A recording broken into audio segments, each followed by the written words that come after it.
अखिल शक्तिधर स्वधाम अन्याश्च हस्तचरणो श्रवणत्वगामिन् प्राणान्नमो भगवते पुरुषार्थुभ्यं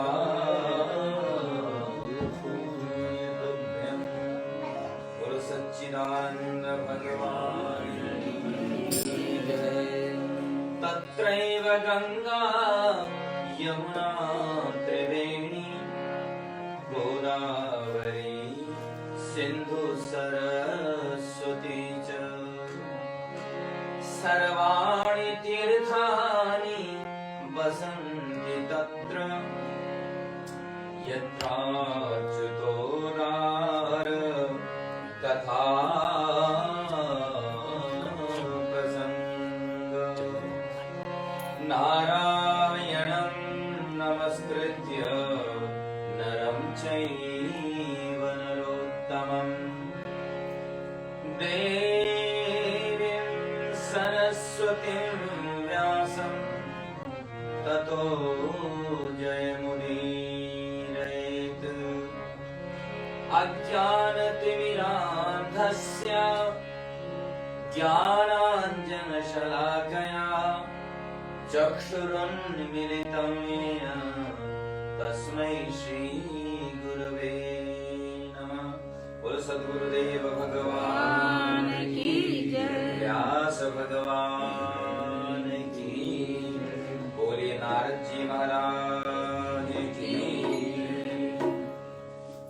एक बार पुनः आज इस पुरुषोत्तम महीना के दिव्य अवसर पर इस मंदिर के प्रांगण में जो कथा कल से प्रारंभ हुई है, पूज्य पंडित देवेंद्र शर्मा जी और उनके परिवार के द्वारा स्थापित इस कथा के दूसरे पड़ाव पर, दूसरे दिन पर आप सबका स्वागत है। हमारे पास में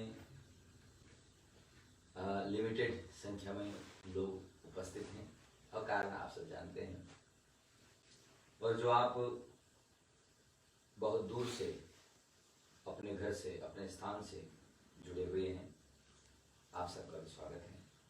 आइए सब लोग मिलकर के भगवत चर्चा में चलें। उससे पहले अपने मन और वाणी को पवित्र करने के लिए भगवत संकीर्तन करें। पहले हम गाएंगे, फिर मेरा साथ आप दीजिएगा, और हमारे साथ पंडित भरत जी ढोलक में साथ दे रहे हैं, और ये भी साथ साथ आप कीर्तन वगैरह करके हमारा मनोरंजन करेंगे और हमारी जो है भक्ति को और भी बढ़ाने में सहयोग प्रदान करेंगे। हरि भक्त उठो, हरि नाम जपो, श्री कृष्ण हरि श्री कृष्ण हरि। हरि भक्त उठो, हरि नाम जपो, श्री कृष्ण हरि श्री कृष्ण हरि। हरि भक्त उठो, हरि नाम श्री कृष्ण हरि श्री कृष्ण हरि।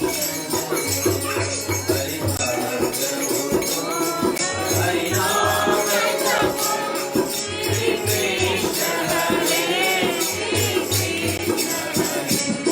इस प्रेम सुधा का स्वाद चखो, श्री कृष्ण हरि श्री कृष्ण हरि। इस प्रेम सुधा का स्वाद चखो, श्री कृष्ण हरि श्री कृष्ण हरि।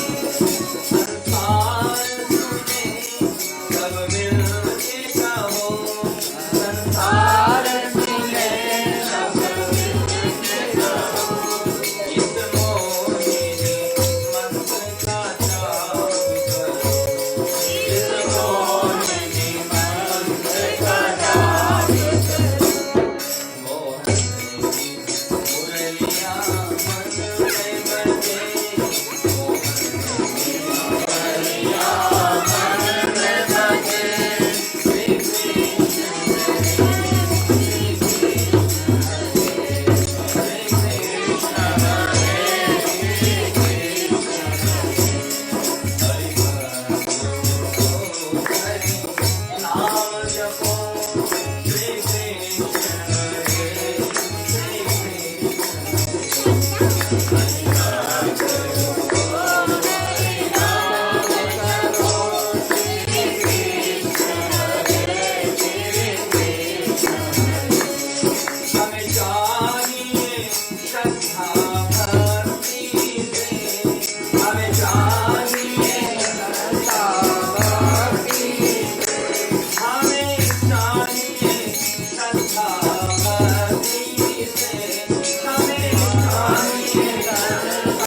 चैनलों से, अनेक माध्यमों से और मंदिर के प्रांगण से भी आपने पुरुषोत्तम मास की कथा सुनी है, पंडित जी के श्रीमुख से भी, और इसी मंच पर आपने पुरुषोत्तम महीना की कथा श्रवण की है। लेकिन संकेत रूप में ये पुरुषोत्तम जो महीना है, इसको पुरुषोत्तम नाम दिया गया क्योंकि भगवान स्वयं इस महीने के अधिष्ठात्री देवता बन गए या स्वयं मालिक बन गए। भगवान ने जब प्रकृति रची है तो प्रत्येक दिन, प्रत्येक घंटा, घड़ी और प्रत्येक माह का कोई न कोई देवता निर्धारित है, जो उनकी रिस्पॉन्सिबिलिटी है कि उस समय किए गए कर्म का फल जीव को उसी के अनुरूप दें। सूर्य और चंद्रमा की जब गति में भेद होता है, आप जानते हैं चंद्रमा लगभग 27 दिन में अपना पूरा महीना पूरा करता है और सूर्य लगभग 30 दिन में अपना महीना पूरा करता है, और हर महीना इस तरह से 3 दिन का अंतर आ जाता है और 3 साल में करीब 1 महीना का अंतर हो जाया करता है। और वो जो 1 महीने का अंतर आता है, क्योंकि वो हर महीने से थोड़ा थोड़ा निकाला गया, इसीलिए उसको मलमास कह दिया। मल माने जो तिरस्कृत है, इसको निकाल दिया गया है, जो बच गया, जो अवशेष है। जैसे हम भोजन करते हैं, बच जाए तो उसको जूठा कह देते हैं। उसी तरह से महीनों की गिनतियों ने उसको बोला ये मल है, मैंने बच गया। वो बचता चला गया और 3 महीने में पूरा महीना हो गया।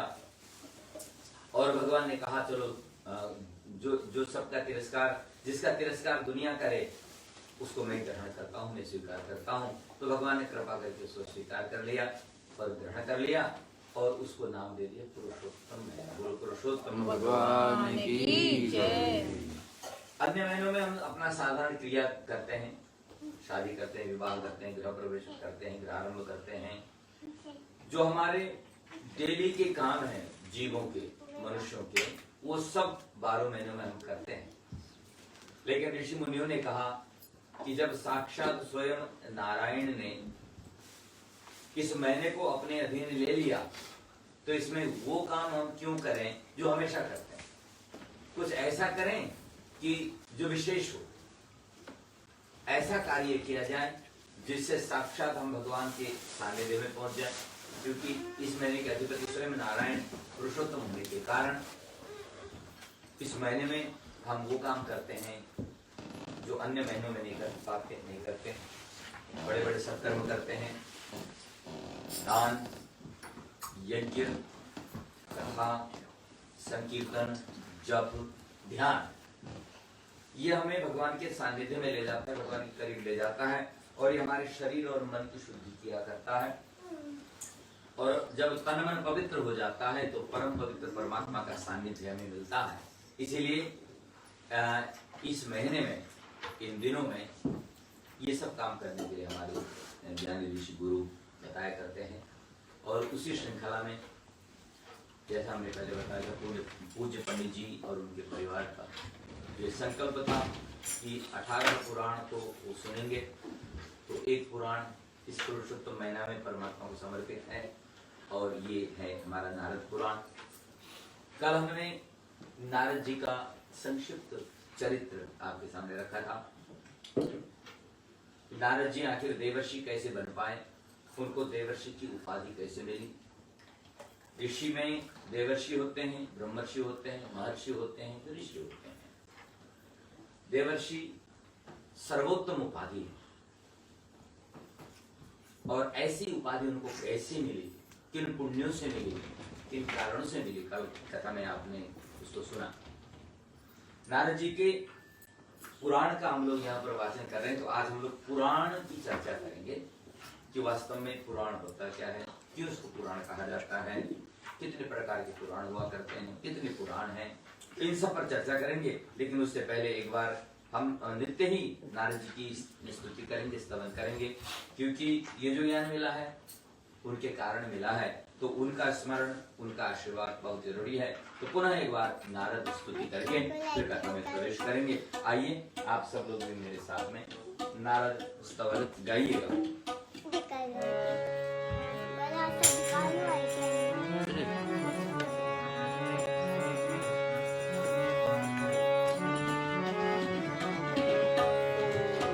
हरिहर उर में बीना घर में करते प्रभु का काज, धरा गगन में विचरण करते नारद मुनि सिर ताज करते। नाम हरे का हरे नित नाम हरे का हरे नित नाम हरे का हरे नित नाम हरे का।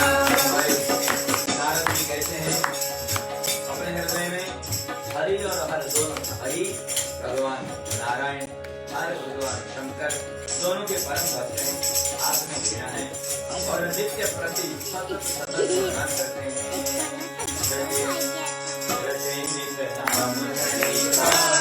रटे नित नाम हरि का, रटे नित नाम हरि का, रटे नित नाम हरि का।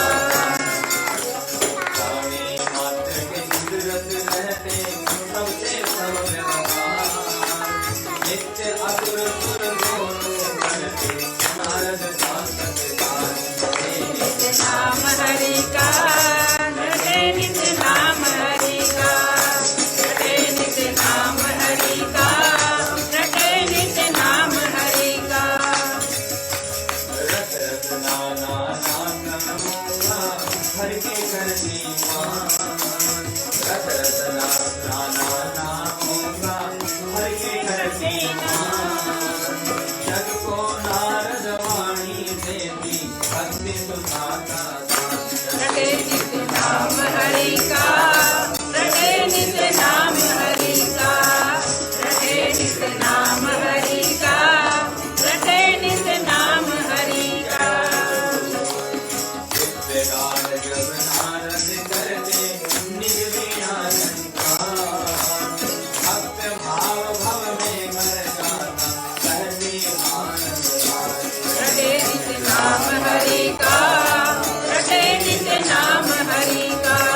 गावा अपरंपार भक्ति लीला उठे भगवान रटे नित नाम हरि का रटे नित नाम हरि का रटे नित नाम हरि का रटे नित नाम हरि का संवदनय भक्ति रस सागर विद्या के आधार जुगल जोड़ कर करते मिलती विष्णु निधान रटे नित नाम हरि का रटे नित नाम हरि का रटे नित नाम हरि का रटे नित नाम हरि का बोलो सच्चिदानंद भगवान निरंतर निरंतर भगवान का स्मरण करते हैं। अखंड भक्ति नारद जी ने संसार को समझाई।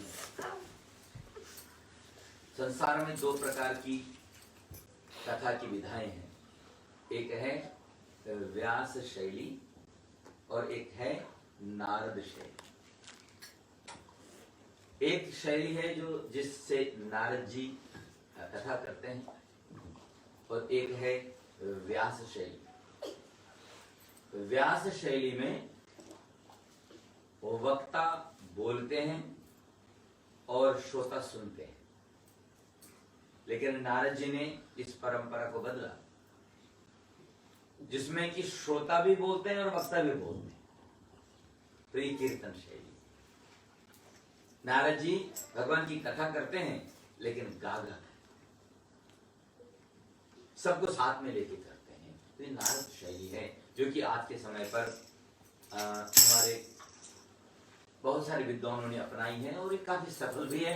इसमें श्रोता वक्ता दोनों जुड़े रहते हैं, दोनों का तन मन दोनों जुड़ा रहता है। शरीर से हम क्रिया करते हैं, बोलने की क्रिया, सुनने की क्रिया, और मन से चिंतन करते हैं, इसलिए तन मन दोनों जुड़ा रहता है। इसलिए नारद शैली कथा के लिए बहुत ही सफल है, बड़ी प्रसिद्ध है। नारद जी की बड़ी कृपा है और नारद भगवान की जय। तो नारद पुराण की कथा हम लोग यहाँ पर कर रहे हैं। तो पुराण शब्द को जान लें। कल हम लोगों ने नारद जी को समझ लिया था, आज पुराण को समझ लेंगे।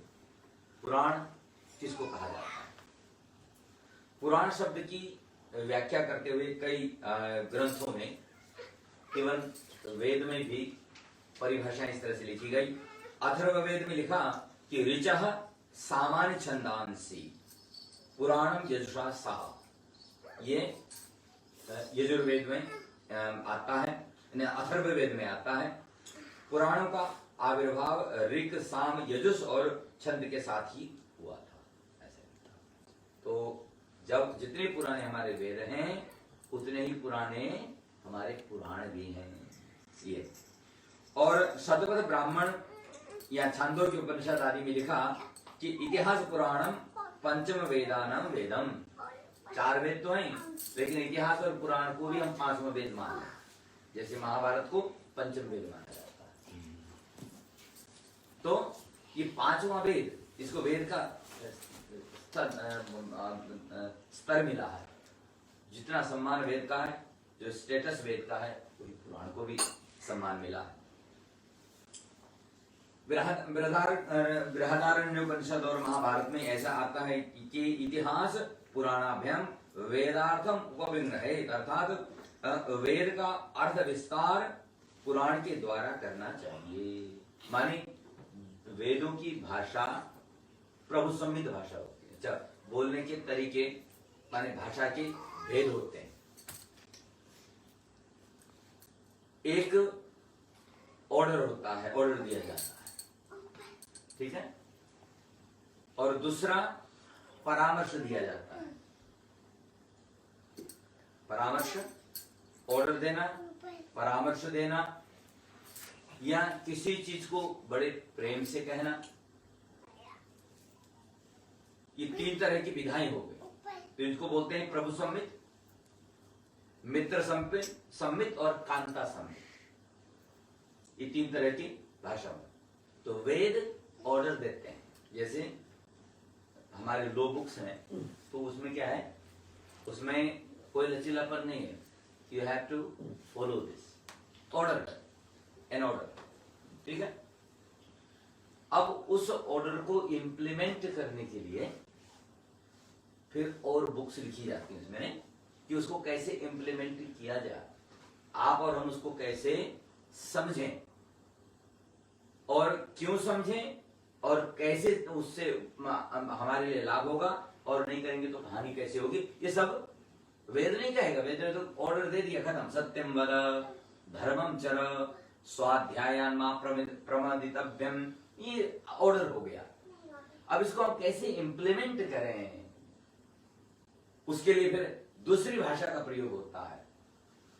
वेदों की भाषा नहीं समझ में आई तो फिर यहां पर मित्र सम्मत भाषा है। मित्र क्या करता है, आपको एक एडवाइस देता है, सजेशन देता है कि ये चीज करने से ऐसा होगा और फलाने आदमी ने ऐसा किया था तो उसको ये लाभ हुआ था और उसने किया था तो ऐसी हानि हुई थी। मैंने गलत काम करने से हानि हुई थी, न करने से हानि हुई थी, करने से लाभ हुआ था।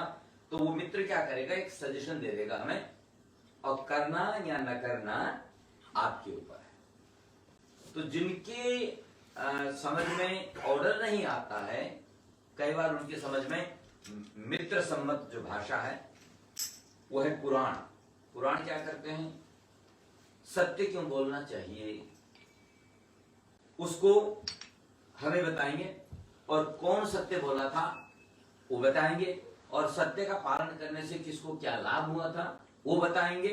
तो पुराण एक विषय को लेकर के उसकी विस्तृत चर्चा करेंगे उदाहरणों के साथ, एग्जाम्पल्स के साथ, और इसलिए पुराण कई है, एक एक चीज को विस्तार से बताते हैं पुराण।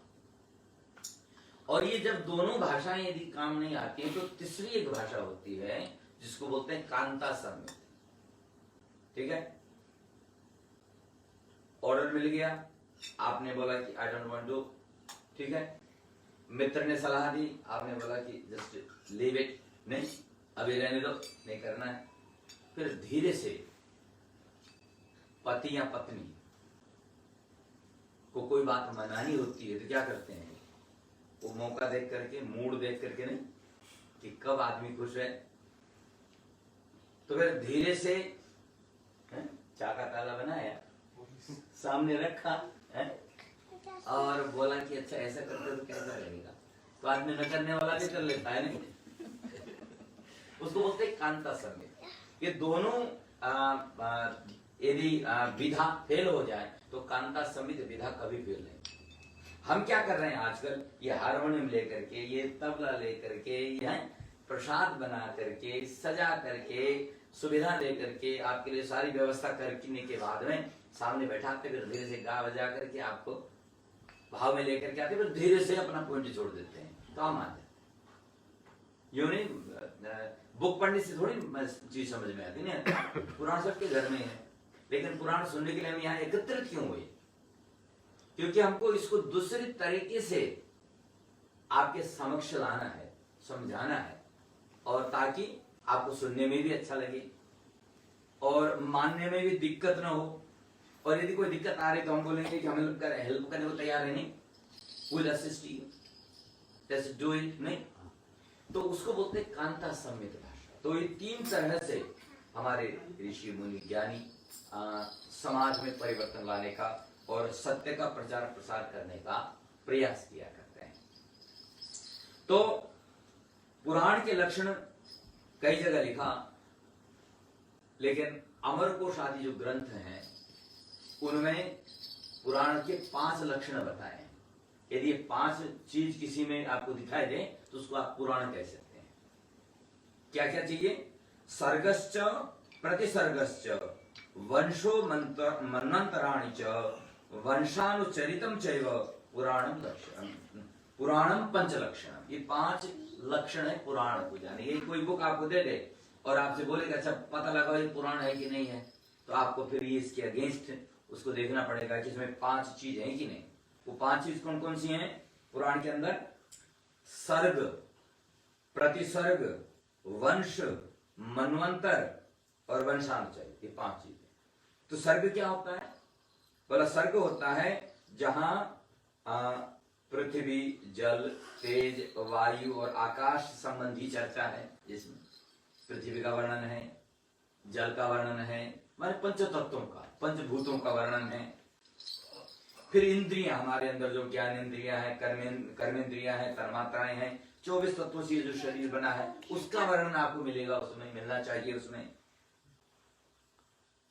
फिर प्रतिसर्ग क्या है? वह प्रतिसर्ग है कि सृष्टि से लेकर के प्रलय पर्यंत का वर्णन होना चाहिए उसमें, कैसे सृष्टि हुई। इसलिए आप कोई भी पुराण उठा के देखिएगा तो सृष्टि वर्णन वगैरह उसमें अवश्य मिलेगा आपको। और उसमें वंश आदि का, किसका वंश? संसार में दो ही वंश चले हैं, सूर्यवंश और चंद्रवंश, है ना। सूर्यवंश और चंद्रवंश, और यही महान वंश हुए हैं, तो इनका वर्णन उसमें होना चाहिए पुराण की डेफिनेशन लेने के लिए, पुराण की संज्ञा पाने के लिए। और उसके बाद क्या, चौथा क्या है कि मनवंतर, उसमें जितने मनवंतर होते हैं हमारे 14 मनवंतर होते हैं, और उनका भी वर्णन उसमें होना चाहिए, तभी वो पुराण बन पाएगा। मनुपुत्र, देव, सप्तऋषि, इंद्र और भगवान के जो अवतार हुए हैं उनकी चर्चा उसमें होनी चाहिए, ये मनवंतर हुए। उसके बाद वंशानुचरित, जितने प्रसिद्ध प्रसिद्ध राजा महाराजा हमारे इतिहास में हुए हैं, उनका भी, उन महापुरुषों का भी उसमें वर्णन होना चाहिए, तब वो पुराण कहलाता है। तो यहाँ पर एक बात याद रखने लायक है कि मत्स्य पुराण, वायु पुराण, विष्णु पुराण, ब्रह्मांड और भागवत पुराण, इन्हीं पुराणों में केवल राजा महाराजाओं की वंशावली का वर्णन है, सभी पुराणों में नहीं है। तो इसलिए जिन पुराणों में ये वंशावली नहीं भी है तो उनमें अन्य चीज है, अन्य चीजें, इसलिए उसको पुराण कहा गया है। और पुराण का वैसे सिंपल अर्थ समझना है तो पुराना जो है उसको पुराण कहते हैं, प्राचीन होने के कारण पुराण है, माने उससे पहले कुछ न होने के कारण वो पुराण है, इसलिए पूर्णा। और दूसरा बोला वो पूर्ण है इसलिए पुराण है, पूर्ण पुरुषोत्तम कहते हैं ना। तो पुराण माने जो पूरी तरह से पूर्ण है, उसमें कोई अपूर्णता नहीं है। कोई पुराण को सिद्ध करने के लिए या पुराण के नॉलेज को जानने के लिए किसी अन्य ग्रंथ की आवश्यकता नहीं पड़ती है, इसलिए पूर्ण है, इसलिए पुराण है, इसलिए पुराण कहा गया है। और ये पुराण, जैसा मैंने कल संकेत किया था, किसने लिखा था? भगवान वेदव्यास, द्वापर युग में। द्वापर युग भगवान वेदव्यास के अवतार से पहले हमारा जितना नॉलेज था, जितने वेद थे, ये श्रुति में थे। श्रुति माने सुन सुन करके याद, कोई लिपि नहीं थी इनकी, कहीं बुक नहीं थे, कहीं लिखा हुआ नहीं था, कोई रिटर्न कहीं नहीं थी। तो गुरु से शिष्य को ऐसे ट्रांसफर किया जाता था नॉलेज, गुरु बोलते थे, शिष्य सुनते थे और उनको याद करते थे, ऐसे उसको बोला श्रुति। याद करते थे, श्रुति स्मृति, और इस तरह से ये ज्ञान की परंपरा चलती रहती थी। लेकिन कलियुग आने से ठीक पहले द्वापर में भगवान ने वेदव्यास के रूप में अवतार लिया, और उन्होंने जितना ये ज्ञान था इसको लिपिबद्ध कर दिया, इसको लिख दिया, ताकि कलियुग के प्राणियों का, जो हम लोगों का जो क्या बोलते हैं,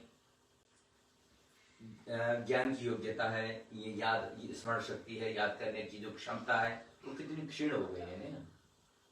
हम लोग कुछ भी तो याद नहीं कर पाते हैं, तो ऐसे तो सारा ज्ञान लुप्त हो जाता है। तो वो अंतर्यामी थे, पहले ही पता चल गया, इसलिए उन्होंने लिख करके रख दिया। अब वो बुक के रूप में है, किताब में है, तो जब जाओ खोल लो, पढ़ लो। देखो हम भी यहाँ पे लिख करके लाए, यहाँ पढ़ रहे हैं। तो लिपि न होती तो क्या करते, इसलिए लिपि होने का फायदा हो गया। तो जो है वेदव्यास की कृपा से आज हमारे पास में समृद्ध साहित्य है, समृद्ध साहित्य। और जैसे मैंने कल संकेत किया था कि भगवान नारद इन सबके गुरु हैं, वेदव्यास के भी गुरु हैं, वाल्मीकि के भी गुरु हैं, सबके गुरु हैं, जिनके कारण आज हमारे पास इतना सशक्त साहित्य है। अब ये जो पुराण है यहाँ, पुराण 18 है, तो 18 पुराणों का मैं खाली आपके सामने नाम पढ़ देना चाहता हूं। इन पुराणों का, ताकि ये 10वां पुराण हम कर रहे हैं ना। जी 10वां पुराण हो रहा है। पुराण जिस क्रम में लिखे गए हैं उसको सुन लो एक बार आप लोग। ये पुराणों की लिस्ट है। सबसे पहले ब्रह्म पुराण लिखा गया और ब्रह्म पुराण में 10,000 श्लोक है, 10,000 श्लोक है। और इसमें 2 भाग हैं, पूर्व और उत्तर। तो पूर्व भाग में देवताओं, असुरों और प्रजापतियों की उत्पत्ति की कथा है, भगवान सूर्य के वंश का वर्णन है, भगवान श्री राम के अवतार का, चंद्रवंश का वर्णन, कृष्ण का चरित्र, ये सब जो है ब्रह्म पुराण में है। और उत्तर भाग में यमलोक का वर्णन, पितरों को श्राद्ध कैसे देना चाहिए, पितरों का श्राद्ध कैसे करना चाहिए, वर्णाश्रम की व्यवस्था वगैरह, इसका वर्णन है। तो 2 भागों में ब्रह्म पुराण लिखा गया है। दूसरा पुराण है पद्म पुराण, और पद्म पुराण में 55,000 श्लोक हैं, 55,000। तीसरा पुराण है विष्णु पुराण। विष्णु पुराण में 23,000 श्लोक हैं। चौथा पुराण है वायु पुराण, और वायु पुराण में 24,000 श्लोक हैं। और 5वां है श्रीमद् भागवत महापुराण। श्रीमद् भागवत महापुराण में 18,000 श्लोक है, 18,000। फिर ये छठा है नारद पुराण, जिसको हम सुन रहे हैं। और नारद पुराण में ओरिजिनली 25,000 श्लोक थे, लेकिन अभी घट गए हैं। 7वां है मार्कंडेय पुराण, और मार्कंडेय पुराण के अंदर 9,000 श्लोक है। और 8वां है अग्नि पुराण, और अग्नि पुराण में 15,000 श्लोक है। कितना समृद्ध हमारा साहित्य है, देखिए। और उसके बाद में 9वां जो पुराण है उसको बोलते हैं भविष्य पुराण, और भविष्य पुराण में 24,000 श्लोक है। तो ये इसी क्रम में लिखे गए हैं। पहले ब्रह्मांड पुराण लिखा गया, फिर पद्म, फिर विष्णु पुराण, फिर वायु पुराण, फिर भागवत पुराण, फिर नारद पुराण, फिर मार्कंडेय पुराण, फिर अग्नि पुराण और भविष्य पुराण, ये इसी क्रम में लिखा गया। फिर 10वां पुराण है ब्रह्म वैवर्त पुराण। 10वां है ब्रह्म वैवर्त पुराण, और इसमें 18,000 श्लोक है, 18,000। 11वां है लिंग पुराण, और लिंग पुराण में 11,000 श्लोक है। फिर है वराह पुराण, और इसमें 24,000 श्लोक है। स्कंद पुराण है 81,000 श्लोक, 81,000 श्लोक है इसमें। तो सबसे बड़ा स्कंद पुराण है। सत्यनारायण की कथा जिसके अंतर्गत आती है, स्कंद पुराण है, रेवाखंडे है। तो स्कंद पुराण में 81,000 श्लोक है। फिर वामन पुराण लिखा गया, और उसमें 10,000 श्लोक हैं। फिर कूर्म पुराण लिखा गया, उसमें 17,000 श्लोक हैं। फिर मत्स्य पुराण लिखा गया, उसमें 14,000 श्लोक हैं। फिर गरुड़ पुराण लिखा गया, उसमें 19,000 श्लोक हैं, 19,000, 19,000। फिर जो अंतिम पुराण लिखा गया वह है ब्रह्मांड पुराण, और ब्रह्मांड पुराण में 12,000 श्लोक। क्योंकि विस्तृत चर्चा भी है, लेकिन जिस पुराण को हम सुनेंगे उस पर फिर चर्चा करेंगे। तो इस तरह से ये 18 पुराण है। लिखा है कि जो मनुष्य 18 पुराणों के नाम और उनकी विषय सूची का पाठ करता है या श्रवण करता है, वो सभी समस्त पुराणों के पाठ श्रवण का फल प्राप्त कर लेता है। तो आप लोगों को बैठे बैठे 18 पुराण सुनने का फल प्राप्त हो गया। बोलो सच्चिदानंद भगवान की जय। अच्छी बात है। चलिए फायदा हम लोगों को। तो इस तरह से 18 पुराण में नारद पुराण का क्रम 6वां है, जैसे आपने सुना। इस पुराण में 25,000 श्लोक थे, जिनमें से अभी बचे हुए हैं 18,110 श्लोक। नारद पुराण इतने बचा है, और बाकी के श्लोक लुप्त हो गए हैं। और इस पुराण में व्रत, महात्म्य, तीर्थ महात्म्य, ये सब विषय समाहित हैं। जैसे जैसे आप सुनेंगे वैसे वैसे आपको पता चलेगा। और इसमें भी 2 भाग हैं, नारद पुराण के 2 भाग हैं, और इसको पूर्व भाग और उत्तर भाग कहते हैं। पूर्व भाग और उत्तर भाग। और पहले भाग में 125 अध्याय हैं, 125 अध्याय हैं, और दूसरे में करीब 82 अध्याय हैं। तो इस तरह से ये 2 भाग मिलकर के पूरा नारद पुराण बनता है। नारद पुराण के प्रथम भाग में विविध सोपानों का सांगोपांग वर्णन प्राप्त होता है। ऐतिहासिक कथाएं हैं इसमें, गोपनीय धार्मिक अनुष्ठान, धर्म का स्वरूप, भक्ति का महत्व और बहुत विचित्र विलक्षण कथाएं इसमें आपको मिलेंगी। इसमें व्याकरण, निरुक्त, ज्योतिष, मंत्र विज्ञान, 12 महीनों की जो व्रत की तिथियां हैं वो सब मिलेंगे आपको। एकादशी व्रत का महात्म्य मिलेगा इसमें, गंगा जी का महात्म्य मिलेगा इसमें, और ब्रह्मा जी के जो मानस पुत्र सनक आदि ऋषि हैं और उनका और नारद जी का जो संवाद हुआ वही मिलकर के ये नारद पुराण बना है। तो ये अलौकिक है, ये बड़ा महत्वपूर्ण है, और हम लोगों ने प्रभु की कृपा से पुरुषोत्तम महीने में ठीक ही पुराण का चयन किया। पहले प्रारंभ में सोच रहे थे कौन सा पुराण पढ़ा जाए, कौन सा पढ़ा जाए, लेकिन नारद पुराण सामने आ गया और वही है सोई जो राम रचिया। तो 18 पुराणों की सूची और उनके मंत्रों की संख्या का उल्लेख भी आपको हमने सुना दिया है। और इसके उत्तर भाग में जो है महर्षि वशिष्ठ और ऋषि मानधाता की व्याख्या प्राप्त होती है। यहाँ वेदों के 6 अंगों का विश्लेषण है। तो वेद है तो उसके 6 अंग हैं, तो वेद पुरुष बनता है पूरा, उसका विश्लेषण है। इन अंगों के नाम भी आप सुन लीजिए: शिक्षा, कल्प, व्याकरण, निरुक्त, छंद और ज्योतिष। ये 6 इनके अंग हैं और इस पर विस्तृत चर्चा हम आने वाले दिनों में करते रहेंगे। आज केवल संकेत मात्र कर रहे हैं, केवल आज इंट्रोडक्शन दे रहे हैं, परिचय करा रहे हैं आपको। तत्रापरा ऋग्वेदो यजुर्वेदः सामवेदो अथर्व वेदः शिक्षा कल्पो व्याकरणम निरुक्तम छंदो ज्योतिषमिति अथपरा यथा तदक्षर मधिगम्यते। लिखा कि मनुष्य को जानने योग्य 2 विद्याएं हैं, पराविद्या और अपराविद्या। उनमें चारों वेदों के शिक्षा, कल्प, व्याकरण, निरुक्त, छंद, ज्योतिष, और ये सब अपराविद्या हैं तथा जिससे सब अविनाशी परब्रह्म तत्व से जाना जाता है उसको हम पराविद्या कहते हैं। इसमें दोनों का आपको सुनने को मिलेगा। तो शिक्षा किसे कहते हैं संक्षिप्त में सुन लीजिए, इन पर विस्तृत चर्चा आगे होगी। शिक्षा माने तो वैदिक वाक्यों के स्पष्ट उच्चारण हेतु इसका निर्माण हुआ। वैदिक शिक्षा संबंधी प्राचीनतम साहित्य प्रतिशाख्य है और वैदिक मंत्रों के स्वर, अक्षर, मात्रा एवं उच्चारण की जो विवेचना है उसमें शिक्षा, ये सब उसमें शिक्षा के अंतर्गत आता है। शिक्षा के बाद में है कल्प। कल्प क्या है? बोला वैदिक कर्मकांडों को संपन्न करवाने के लिए निश्चित किए गए विधि नियमों का प्रतिपादन कल्प सूत्र में किया गया है। पूजन कैसे होना चाहिए, हवन कैसे होना चाहिए, किस देवता का पूजन कैसे हो, कौन से कर्म के लिए किस प्रकार का विधान, उस सारा विधान जो है वो कल्पों में लिखा गया है। कल्पो वेद विहितानाम कर्मणाम मानुपूर्वेण कल्पना शास्त्रम लिखा है और विस्तृत वर्णन आपको बाद में मिलेगा इसका। और ये जो कल्प है इसके 4 सूत्र हैं, बहुत डिटेल्ड है ये, और 4 सूत्र हैं। तो धर्म सूत्र, गृह सूत्र, स्रोत सूत्र और शल्य सूत्र, ये 4 सूत्र हैं कल्प के। तो धर्म सूत्र में क्या है? वैदिक समाज के सामाजिक नियम कानून सूत्र रूप में लिखे गए हैं। ये समाज के जो नियम और कानून है वो सूत्र रूप में इसमें है। इसमें एक एक पंक्ति में श्लोक मिलते हैं। इसी धर्म सूत्र पर आगे स्मृति ग्रंथ लिखे गए हैं, मनुस्मृति इत्यादि जो ग्रंथ लिखे गए हैं वो धर्म सूत्र के आधार पर हैं।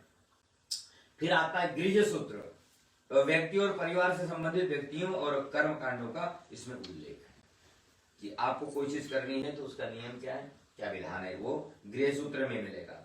फिर आगे है स्रोत सूत्र। इस सूत्र में संपूर्ण मानव जाति के कल्याण के लिए विविध प्रकार के कर्मकांड दिए हुए हैं। और फिर है शल्य सूत्र। शल्य का शाब्दिक अर्थ होता है रस्सी। इसमें वैदिक यज्ञों के निर्माण की विधि, हवन कुंड बनाने का तरीका, उनकी विधि बताई गई है। यज्ञ वेदियों का कैसे निर्माण हो, किस यज्ञ के लिए किस तरह की वेदी होनी चाहिए, वो सब इसमें बताया गया है। इसे भारतीय ज्यामिति माने गणित का प्राचीनतम ग्रंथ, इसमें पूरा कैलकुलेशन है। वैसे विवाह भी करना हो तो आजकल तो एक मंडप में सारे दुल्हन और दुल्हों का विवाह होता है, ऐसा नहीं होता था पहले दुल्हन के हाथ के माप से मंडप बनाए जाते थे, उसके साइज के हिसाब से। और यहाँ कुछ दुल्हन बड़ी हैं, कुछ छोटी हैं, है ना। तो एक ही मंडप, एक ही तरह का मंडप सबके लिए नहीं चलता है। यदि विधि विधान से देखा जाए तो दुल्हन के हाथ का नाप लेकर के फिर मंडप उस हिसाब से बनता था। तो ये सब इसमें है, इन 16 सूत्रों में। और ये बहुत बड़ा विज्ञान है, बहुत बड़ा विज्ञान है, जिनमें ऋषियों ने इतना कुछ इन्वेस्ट किया है अपना। तो ये कल्प कल्प के अंतर्गत जो है धर्म सूत्र, गृह सूत्र, सौत्र सूत्र और 16 सूत्रों की चर्चा आई है। फिर उसके बाद है व्याकरण, ग्रामर है। इसके अंतर्गत समासों और संधि आदि के जो नियम होते हैं, शब्द कैसे बनते हैं। स्कूलों में तो पाणिनि व्याकरण को हम लोग पढ़ते हैं, और उसमें संस्कृत बोलने के, पढ़ने के नियम है, कैसे शब्द बनाए जाएं। और मान लीजिए कोई नया शब्द हमको क्रिएट करना है तो उसको बनाने के लिए जो नियम है सब उसमें लिखे गए हैं इसलिए। और उसके बाद है निरुक्त, चौथा। निरुक्त में क्या है? शब्दों की उत्पत्ति, व्युत्पत्ति एवं निर्वचन बतलाने वाले शास्त्र को निरुक्त कहते हैं। माने कोई शब्द है तो उसका अर्थ क्या होगा और क्यों होगा, इसका विवेचन निरुक्त में है। और फिर अंतिम एक्चुअली पांचवा जो है छंद शास्त्र है। छंद जो है वैदिक साहित्य में मुख्य रूप से गायत्री, त्रिष्टुप, जगती, बृहति आदि छंदों का प्रयोग होता है। लेकिन लौकिक संस्कृत में बहुत सारे 300 छंद, हम लोग जो श्लोक वगैरह बोलते हैं वो अलग अलग छंदों में लिखा गया है। तो उस छंद का ज्ञान न होने पर आप उस श्लोक का ठीक से उच्चारण नहीं कर पाएंगे, इसलिए छंद शास्त्र बना है। तो ये छंद में वेद का अंग है। और अंतिम है ज्योतिष। ज्योतिष, इसमें ज्योतिष शास्त्र के विकास को दिखाया गया है। इसके प्राचीनतम आचार्य लगध मुनि हैं। ज्योतिष के अंतर्गत गणित अर्थात सिद्धांत भाग और जातक अर्थात होरा भाग। एक होता है कैसे कैलकुलेट किया जाए, और दूसरा होता है कैलकुलेशन जो हो गया तो उसको कैसे इंटरप्रेट किया जाए, कैसे उसको समझा जाए, उसका फल क्या होगा। तो ये दो होता है, एक सिद्धांत और होरा, दो भागों में ज्योतिष को बांटा गया है। अब इस तरह से जो वेद पुरुष हम कहते हैं, तो वेद पुरुष ऐसा हो गया कि जो ज्योतिष है ये तो आंख है। वेद पुरुष भगवान के ज्योतिष क्या है? आंख है, 2 नेत्र हैं। निरुक्त कान है। निरुक्त क्या है? कान है। शिक्षा नाक है। व्याकरण मुख है।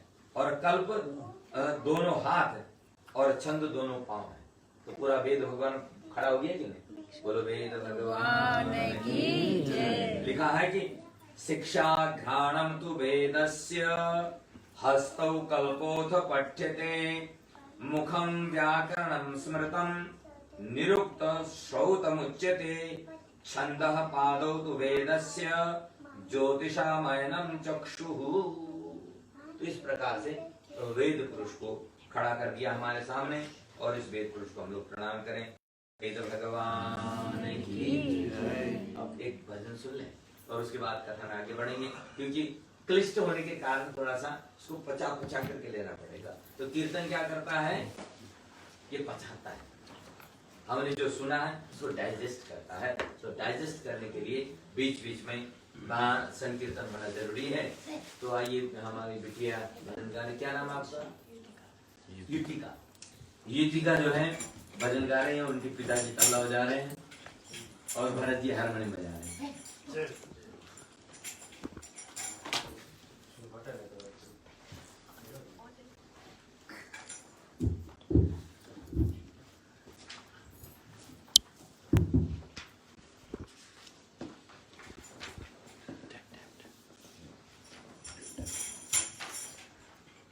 हनुमान को खुश करना आसान होता है।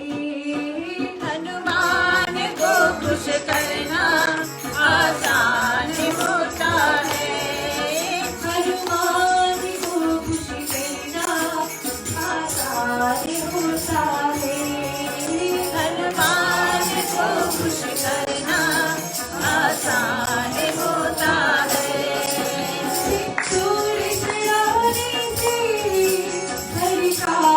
होता है।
सबका झूठा सबसे बड़ी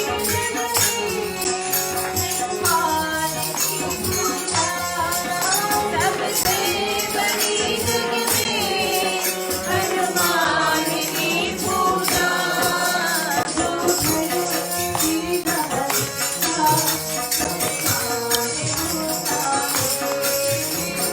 घर मरने चाहने का सम्मान होता है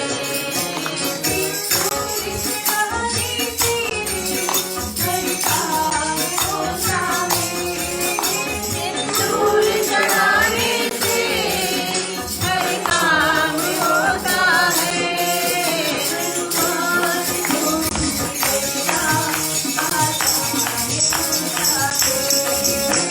हनुमान को खुश करना आसान होता है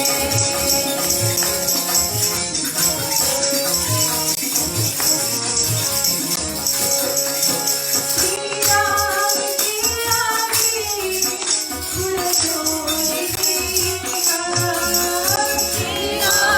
के आगे पुरजोर है निगाह बनवारी दुनिया में अब शोर है निगाह बनवारी दुनिया में अब शोर है निगाह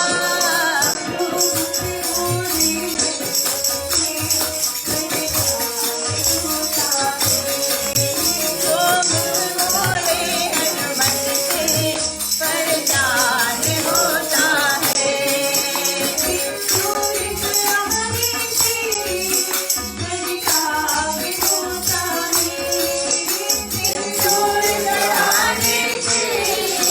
हर काम होता है सिंदूर चढ़ाने से हर काम होता है हनुमान हनुमान को खुश करना आसान होता है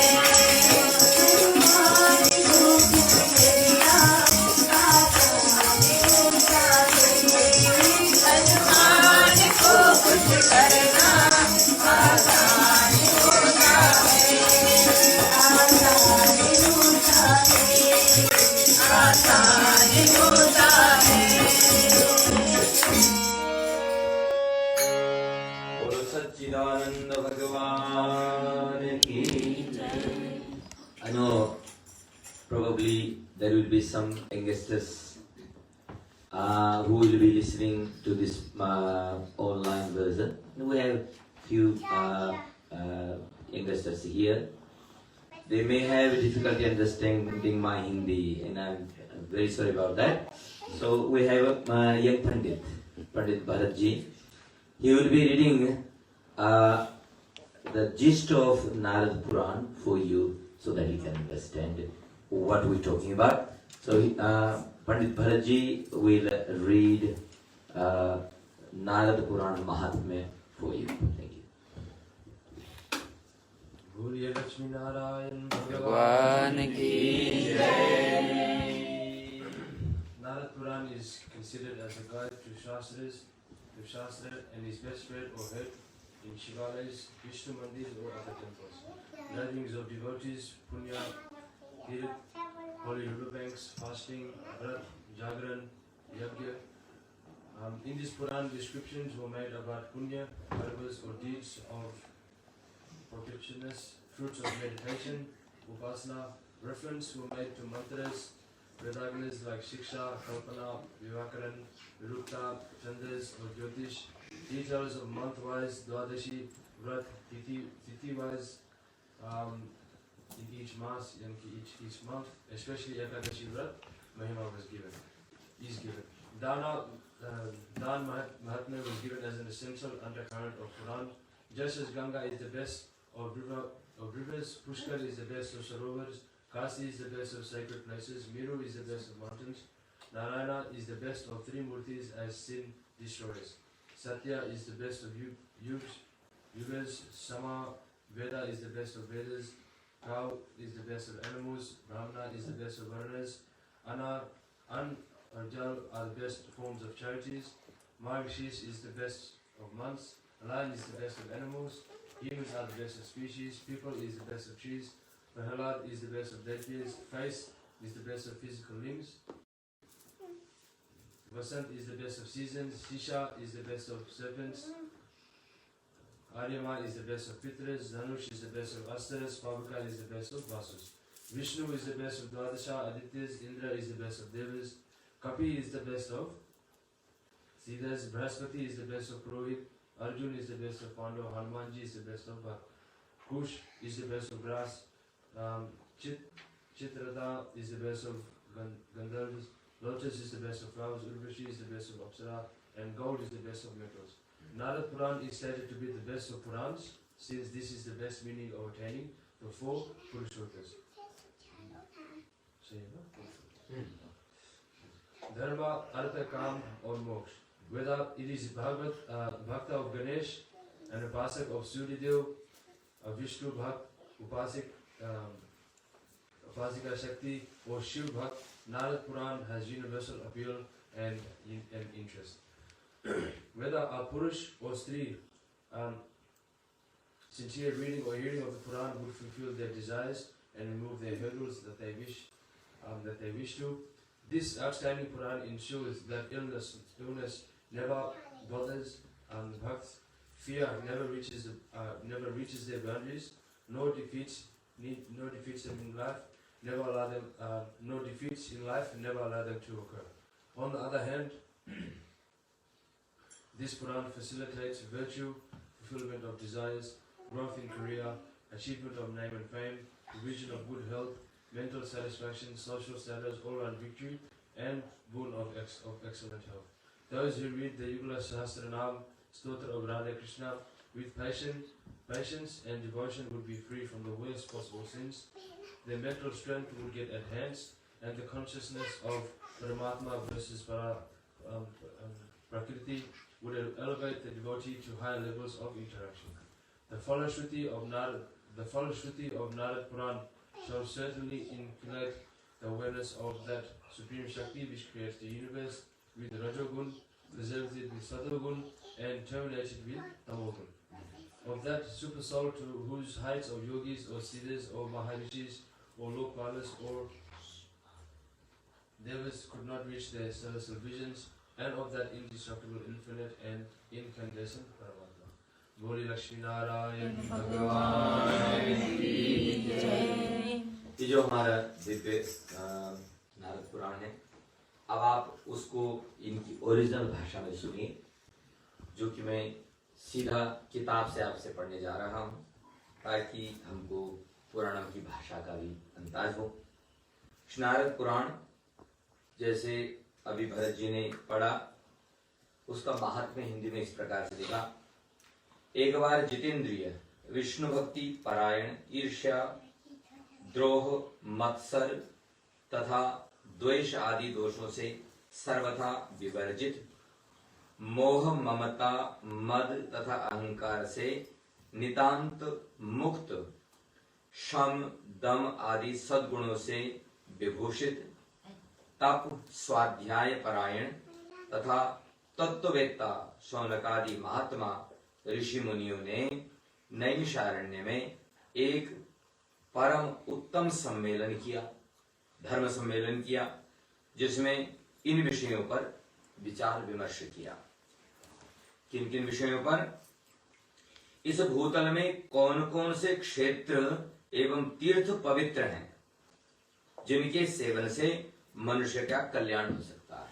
आज हमारे जो तीर्थ हैं इतने प्रसिद्ध हुए हैं, ये हमारे ऋषियों का शोध है, उनका रिसर्च है। उन्होंने पूरा जीवन लगा करके रिसर्च किया है और हमें बताया कि ये स्थान आपके लिए परम पवित्र है और वो तीर्थ बने हैं। दूसरा, आदि भौतिक, आध्यात्मिक तथा आदि दैविक तापों से संतप्त प्राणियों की मुक्ति किस सरल उपाय से हो सकती है। शब्द इसमें है जो आप समझने के लायक है, और आप सोच रहे होंगे कि आदि दैविक क्या है, आदि भौतिक क्या है, आध्यात्मिक क्या है। तो आने वाले दिनों में इस पर भी चर्चा होगी। तो अभी केवल प्रश्न, जिन पॉइंट्स पर ऋषियों ने चर्चा की उसको सुन लीजिए। आदि दैविक, आदि भौतिक, आध्यात्मिक ये जो ताप हैं उनसे व्यक्ति कैसे मुक्त हो सकता है, इस पर चर्चा की। फिर तीसरा पॉइंट था श्री विष्णु भगवान के चरणों में अनन्य भक्ति पाने की सरल विधि क्या है, कैसे भगवान को सरलता से प्राप्त किया जा सकता है। और चौथा पॉइंट था कि नित्य, नैमित्तिक तथा काम्य कर्म करते हुए मनुष्य अभिष्ट फल कैसे प्राप्त कर सकता है। 3 तरह के कर्मकांड हैं, नित्य कर्म, नैमित्य और काम्य। इन पर भी चर्चा होगी आगे चल करके। इनको करते हुए व्यक्ति सुखी कैसे रह सकता है, अपना कार्य करते हुए भगवान के निकट कैसे रह सकता है और अपना जीवन कैसे सुधार सकता है। इन 4 पॉइंटों पर, इन 4 विचारों पर वहां पर चर्चा हुई है और उसी से नारद पुराण आगे बढ़ा।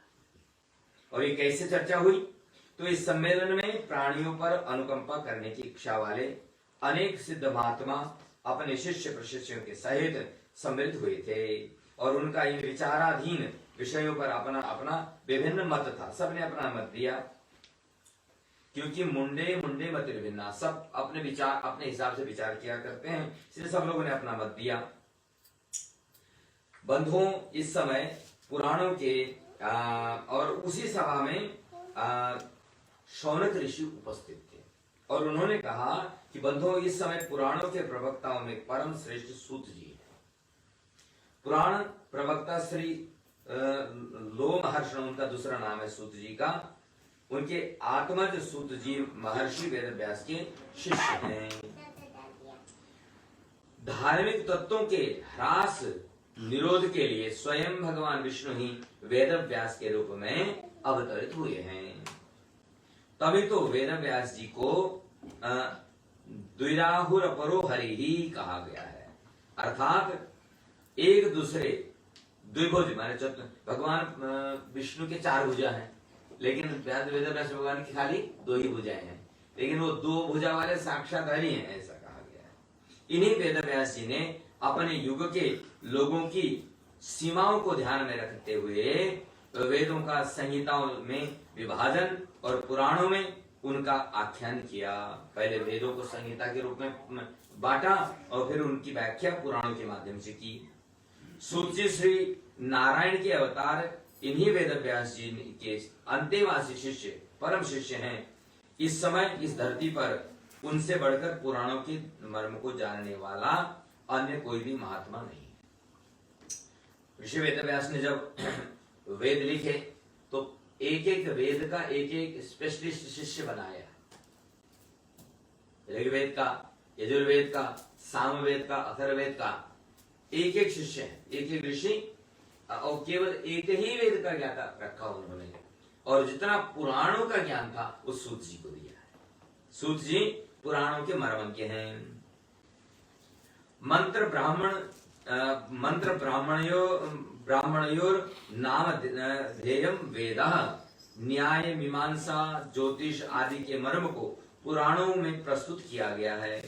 उस सब के अभिप्राय को ज्ञान निधि सूत जी सम्यक रूप से समझाते हैं।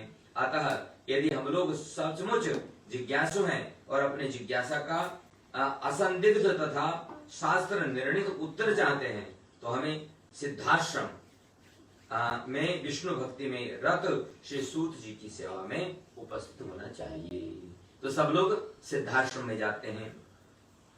सभा में उपस्थित सिद्ध महात्माओं और शौनक जी का प्रस्ताव उपयुक्त तथा रुचिकर लगा और वे लोग सिद्धाश्रम को चल पड़े। सूत जी का आश्रम अत्यंत ही शांत, स्वच्छ, पवित्र तथा मनोरम था, सुंदर था। सूत जी ने ऋषियों के पधारने को अपना सौभाग्य मानते हुए उनका स्वागत किया, सत्कार किया और उनके सुखपूर्वक बैठने की व्यवस्था की और पूछा कि आज आपके आने का क्या कारण है। ऋषियों ने विनम्र वाणी में कहा, भगवान, यूं तो आपके दर्शनों से ही हम कृतकृत्य हो गए हैं। हमारा मन शीतल, चित्त शांत तथा जीव आनंदित हो गया है, तथापि हम आपके मुखारविंद से ज्ञान पीयूष का पान करना चाहते। पीयूष माने अमृत। यदि आप हम पर प्रसन्न हैं तो कृपया हमारी निम्न जिज्ञासाओं को शांत करें। तो सूत जी के सामने ऋषियों ने प्रश्न रख दिए। क्या क्या प्रश्न रखा? पहला प्रश्न रखा कि संसार की सृष्टि, स्थिति और संहार करने वाले भगवान विष्णु किस सरल विधि से प्राप्त होते हैं, प्रसन्न होते हैं? संसार को बनाने वाले, पालने वाले और अंत में संहार करने वाले जो भगवान साक्षात महाविष्णु हैं, उनको पाने का सरल तरीका बताइए। एक। नंबर 2, मनुष्यों द्वारा विहित कार्य किस प्रकार से अभिष्टदायक सिद्ध हो सकते हैं? मनुष्यों को जो कर्तव्य दिया गया है, उनको करते हुए वो अपने कार्य में ही सिद्धि प्राप्ति कैसे कर सकते हैं? हमारा बोलना प्रार्थना बन जाए, हमारा चलना परिक्रमा बन जाए, हमारा सोना समाधि बन जाए, ये कैसे संभव हो सकता है? इस पर भी आप कृपा करके बताइए। फिर पूछा कि भगवान की भक्ति से क्या प्राप्त होता है और भगवान के भक्तों का क्या महत्व है?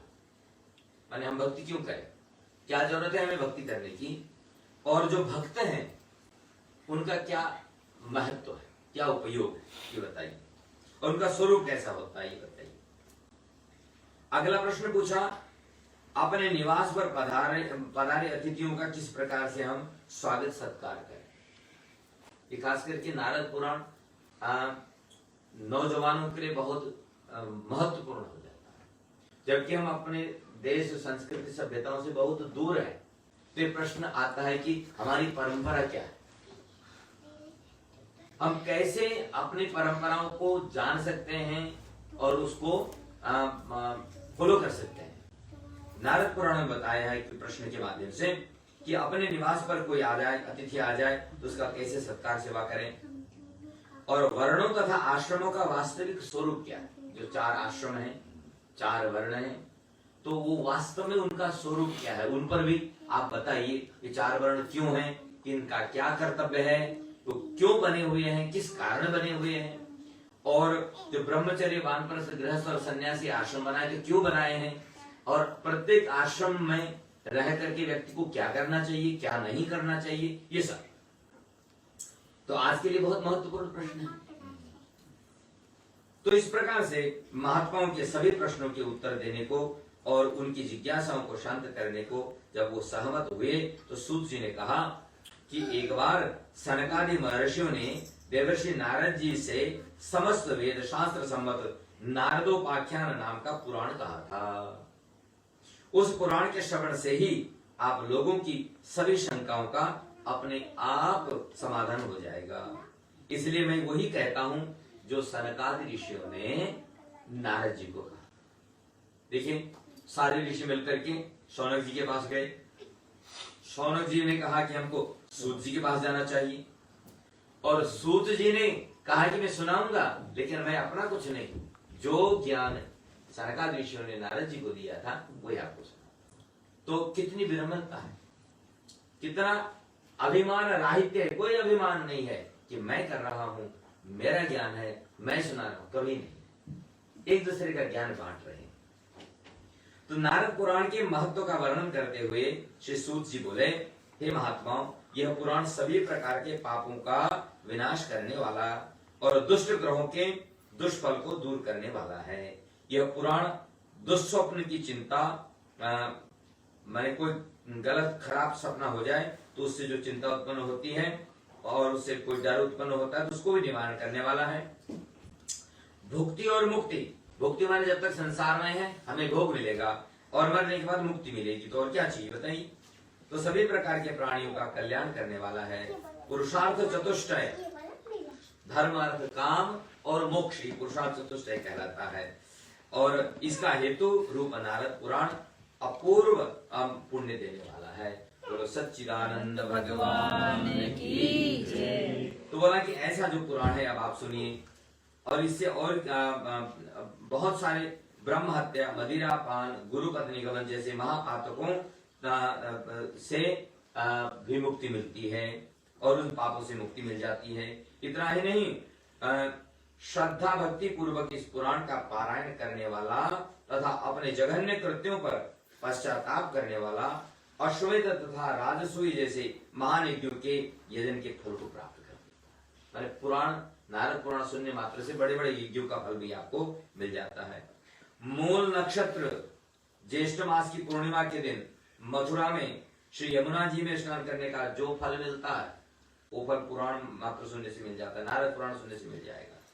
नारद पुराण का अध्ययन, श्रवण और पारायण करने वाला सारे संसार को मोहित करने वाली भगवान विष्णु की माया को जीतकर निरंजन हो जाता है। भगवान की माया भटकाती है ना हमें, उसको जीत लेता है। इसी नारद पुराण के श्रवण से मनुष्य के मन में भगवान विष्णु के चरणों में प्रेम और भक्ति उत्पन्न हो जाती है और संसार से अनासक्ति हो जाती है, वैराग्य हो जाता है। तो नारद पुराण की महिमा का संक्षिप्त विवेचन करते हुए सूत जी ने कहा कि ऋषियों, यह पुराण परम गोपनीय है, सबको नहीं बताना है। जो अधिकारी है, जो श्रद्धालु हैं, जो भक्त हैं, जो सुनना चाहते हैं, जो जिज्ञासु है, उनको ही बताना है, सज्जनों को ही बताना है। भक्ति प्रियो ही माधव, भगवान भक्त को प्रेम करने वाले होते हैं, इसलिए विष्णु भक्त को ही इस पुराण को सुनाना चाहिए। और विष्णु भक्ति से प्रसन्न हो जाते हैं। और नारद पुराण में विष्णु भगवान की लीलाओं का मनोरम गान भी किया गया है, जिसके श्रवण कीर्तन से भगवान विष्णु में अनन्य अनुराग उत्पन्न हो जाता है। भगवान में अनुराग के उत्पन्न होते ही उनका प्रसाद सुलभ हो जाता है और फिर जीव का कल्याण हो जाता है। तो भगवान को रिझाने का एक ही तरीका है कि उनसे हम प्रेम करें। उनसे प्रेम करने के लिए उनको जाने हम। उनको जानने के लिए जानेंगे कैसे? तो सत्संग करेंगे। सत्संग किसके द्वारा होगा? ग्रंथों के द्वारा होगा, संतों के द्वारा होगा, ज्ञानियों के द्वारा होगा। इसलिए सत्संगत मुद मंगलम होगा। तो सत्संग। इस नारद पुराण को भगवान विष्णु के किसी मंदिर में, पवित्र स्थान में सुनना चाहिए। तो हम लोग इस पवित्र मंदिर में बैठे हुए हैं और सुन ही रहे हैं नारद पुराण को।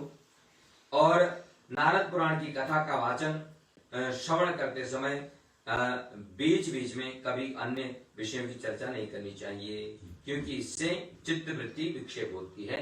तो माने फालतू की बातें नहीं करनी है। और यदि कोई महामूढ़ दंभ में भरकर भावना के बिना मात्र प्रदर्शन के लिए नारद पुराण करता हो तो उसको कोई फल नहीं मिलेगा। तो सात्विक भाव, जैसे हम लोग यहाँ सात्विक भाव से बैठे हुए हैं, कोई बनावटीपन नहीं है, कोई दिखावा नहीं है, कोई दंभ नहीं है। हम बिल्कुल शुद्ध सात्विक भाव से यहाँ बैठ करके ये पुराण का वाचन कर रहे हैं। पुराणों को अर्थ वाद और कल्पित कथाओं का भंडार बताने वाले जीव वस्तुतः ही महापापी हैं। पुराण की कथा का आश्रय लेकर के हम दुनिया भर की जब चर्चा करते हैं तो उनको महापाप लगता है। इस गद्दी पर बैठ करके जिस निमित्त से हम बैठे हुए हैं, केवल उसी की चर्चा करें, अन्य संसारिक विषयों की चर्चा नहीं होनी चाहिए, ऐसा कहा है। सत्य तो यह है कि इस संसार में पुराण निंदा जैसा कोई अन्य जघन्य पाप नहीं। किसी की निंदा नहीं करनी है, बस खास करके किसी पुराण की निंदा नहीं करनी है। मनुष्यों को पुराणों के प्रति श्रद्धा भाव रखते हुए उनका श्रवण कीर्तन करना चाहिए। भगवान वेद व्यास जी ने जीवों के कल्याण के लिए ही वेदों का पुराणों में आख्यान किया है, जैसा पहले आपको बताया था हमने। इसलिए इनको भगवान का स्वरूप ही मान करके पूजना चाहिए। पुराणों में नारद पुराण का विशिष्ट स्थान है। इस पुराण की प्रदीप्त प्रभा से संपूर्ण लोग प्रभावित करते हैं। इस पुराण में संपूर्ण वेदों और शास्त्रों के गूढ़ तत्वों को प्रकाशित किया गया है। अतः हे ऋषियों, इस दिव्य पुराण के श्रवण से ही आप लोगों की शंकाओं का निराकरण तथा जिज्ञासाओं का समाधान होगा। यूं सूत जी ने सौनकादि ऋषियों को नैमिषारण्य तीर्थ में निवेदन किया। बोलो सच्चिदानंद भगवान की। अब आप इसका प्रथम खंड प्रारंभ होता है तो उसकी कथा भी संक्षिप्त से सुन लीजिए। तो सूत जी के मुखारविंद से नारद पुराण की महिमा को सुनकर ऋषियों ने सूत जी से नारद जी की ओर सनकादि महर्षियों के समागम का और उन दोनों के मध्य हुई भगवत चर्चा का विस्तृत विवरण देने का अनुरोध किया। पूछा कि नारद जी कैसे सनकादि ऋषियों को मिले और किस प्रकार से नारद जी ने यह प्रश्न उनसे पूछा। ये जरा इतिहास हमें समझाइए। तो कहते हैं कि एक बार नारद जी जब ब्रह्मा जी को मिलने के लिए जा रहे थे, रास्ते में ही गंगा नदी पड़ी और गंगा के किनारे सनकादिक ऋषि गंगा स्नान करने के लिए तत्पर थे। उसी समय दैव योग से नारद जी भी आ गए। नारद जी ने करवत होकर अपने अग्रजों यानी अपने बड़े भाइयों को, सनकादिक ऋषि नारद जी के बड़े भाई हैं, उनको प्रणाम किया और उनकी अनुमति से गंगा जी में उन्होंने भी स्नान किया। और सनकादि के स्नान आदि से निवृत्त हो जाने पर नारद जी ने उनकी बहुत प्रकार से स्तुति की, वंदना की और प्रश्न पूछा, हे प्रभु, आप षट ऐश्वर्य, वीर्य, यश, श्री, ज्ञान और वैराग्य भोगों से संपन्न होने से साक्षात भगवान है। भगवान की डेफिनेशन यहाँ नारद जी ने बताई। भगवान मान कौन? बोला जिसके पास 6 ऐश्वर्य है। ये ऐश्वर्य कौन कौन है? वीर्य, शक्तिशाली, यश, जिसका सर्वत्र नाम हो, अच्छा नाम हो, श्री, जिसके पास संपत्ति हो, जिसके पास ज्ञान, जिसके पास ज्ञान हो और जिसके पास वैराग्य हो। 6 चीज जिसके पास होती है उसको आप भगवान कह सकते हैं। क्या क्या है? वीर्य, यश, श्री, ज्ञान और वैराग्य। ये 6 ऐश्वर्य है। कितने हुए? 5 हुए। तो ऐश्वर्य है 6। 6 संपत्ति कहते हैं इसको। तो ऐश्वर्य, वीर्य, यश, श्री, ज्ञान और वैराग्य, तो ये 6 हुए। यदि किसी के पास ये 6 आपको दिखाई दे तो भगवान है, उसको भगवान कह सकते हैं। आप लोग सर्वज्ञ, सब कुछ जानने वाले, सनातन और जगन्नाथ हैं, जगत के नाथ हैं आप लोग दीनों पर अनुग्रह करने वाले हैं। तो नारद जी ने उनकी प्रार्थना की, मैंने अपने जनक श्री ब्रह्मा जी से ज्ञान विज्ञान के अनेक रहस्यपूर्ण तत्वों को सुना है, नारद जी कह रहे हैं, और मुझे उनसे परम आनंद भी प्राप्त हुआ है, परंतु आपसे आज अचानक भेंट होने से मेरे मन में जिज्ञासा उत्पन्न हो गई है। आपसे मेरा अनुरोध है कि आप मेरे तथा प्राणियों के कल्याण के लिए मेरे इन प्रश्नों का उत्तर दे दीजिए। तो नारद जी ने वे प्रश्न पूछे हैं और इन 5 प्रश्न पूछे हैं और इन 5 प्रश्नों पर ही नारद पुराण आधारित है। ठीक है, तो क्या प्रश्न पूछा कि यह संपूर्ण चराचर विश्व जिनसे उत्पन्न हुआ है और गंगा जिनके परम पावन चरणों की धोवन है, उन श्री नारायण का क्या लक्षण है और उनका ध्यान किस प्रकार किया जा सकता है। जो सर्वत्र है उसको हम अपनी छोटी बुद्धि में कैसे लेके आए, उनका ध्यान कैसे करें, पहला प्रश्न। दूसरा प्रश्न, मनुष्य के नित्य नैमित्तिक तथा काम्य कर्म किस विधि से सफल होगा कर। जो ऋषियों ने पूछा था वही प्रश्न यहाँ पर पूछे हैं। दूसरा प्रश्न है। तीसरा प्रश्न के जी ने सनकादियों से पूछा है कि भगवत भक्ति का स्वरूप व महत्व विधान क्या है तथा श्री विष्णु के भक्तों के लक्षण बताइए। चौथा प्रश्न, श्री हरि के लिए अत्यंत प्रीतिकर अतिथि सेवा का विधान क्या है। अतिथि देवो भव कहा गया हमारे यहाँ। और पांचवा प्रश्न नारद जी ने पूछा, ज्ञान और तप का वास्तविक स्वरूप क्या है। ज्ञान क्या है, तप क्या है, ये भी आप हमें बताइए। 3-5 प्रश्नों पर पूरा नारद पुराण लिखा गया है। तो पहले प्रश्न का उत्तर सनकादि ऋषि दे रहे हैं। नारद जी की जिज्ञासा सुनकर सनकादि महर्षियों ने सर्वप्रथम श्री विष्णु भगवान का अत्यंत भक्ति पूर्वक स्तवन किया, जिसे सुनकर नारद जी के नेत्रों में हर्ष के अश्रु छलक आए और उन्हें अत्यधिक आनंद की प्राप्ति हुई।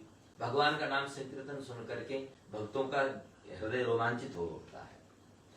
जिससे हम प्यार करते हैं उसकी बातें सुनने का मन करता है, और भगवान से जो लोग अनुराग करते हैं, प्रेम करते हैं, वो भगवान का नाम और उनकी कथाएं सुनकर के उनको रोमांच उठता है। तो नारद तो परम भक्त हैं, इसलिए उनके नेत्रों से अश्रु छलक पड़े। भगवान श्री नारायण अनंत अक्षर निरंजन और सर्वव्यापक हैं। यह संपूर्ण स्थावर और जंगम जगत उनमें ही व्याप्त है। तो भगवान के अंदर ही सारा विश्व समाया हुआ है।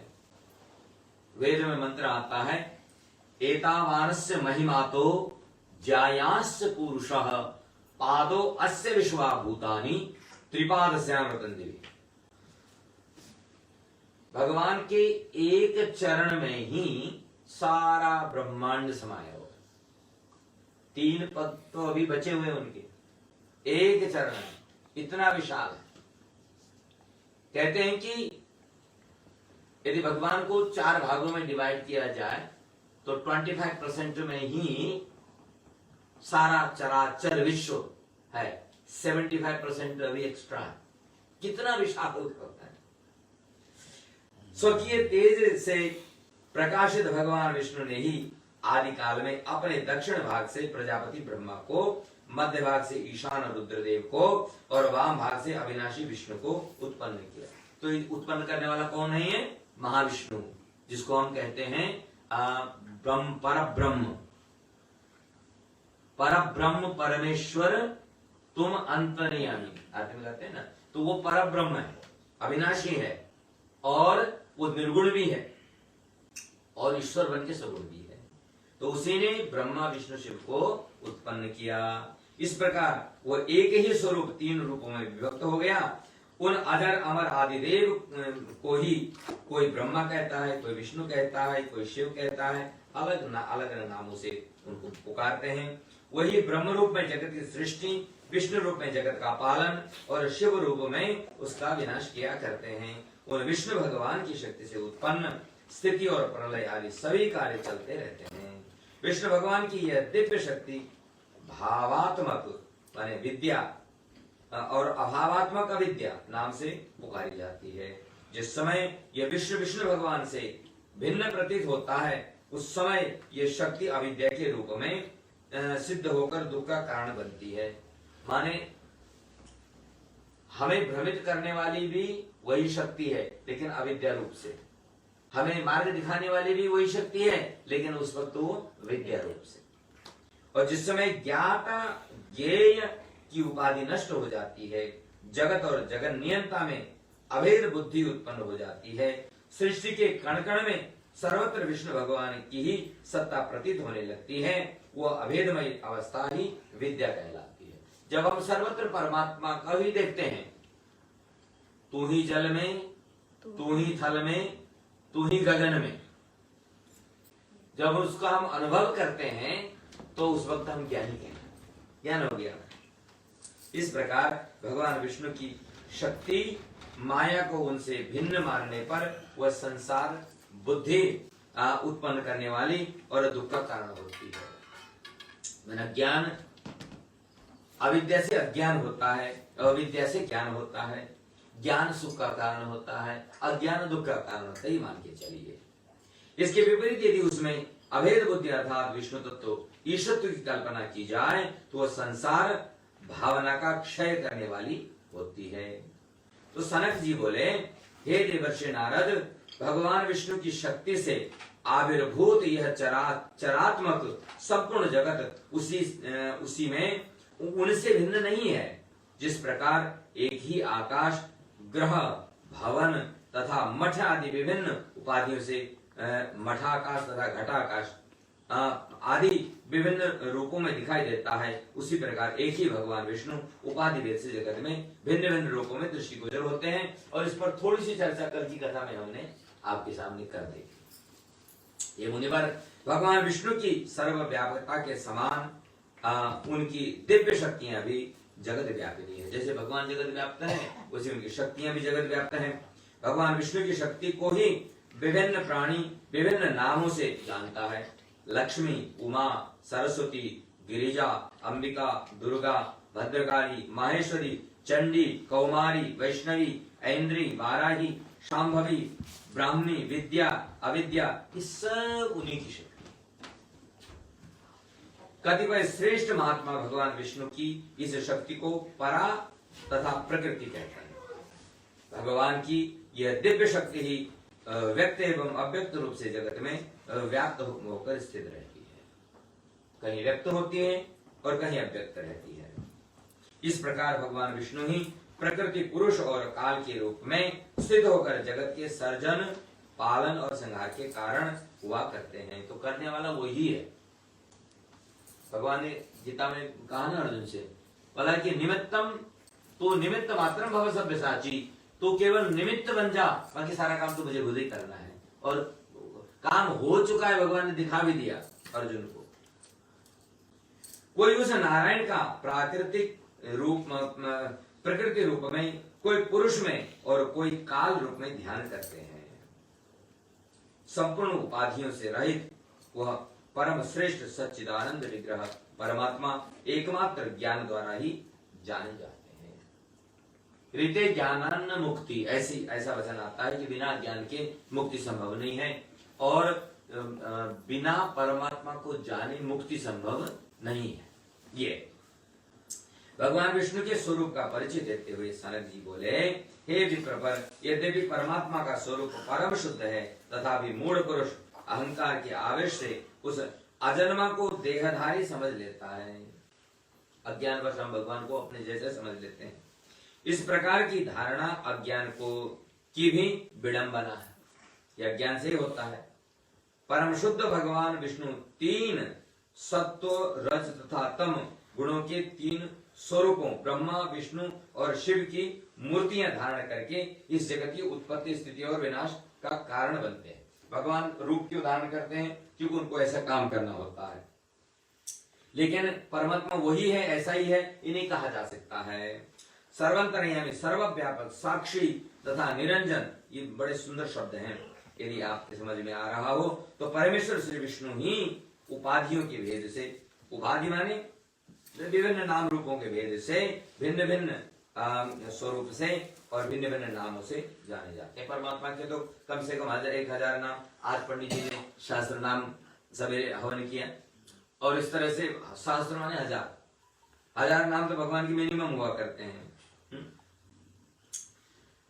गुजराती में एक भजन आता है कि हरि तारा 6000 नाम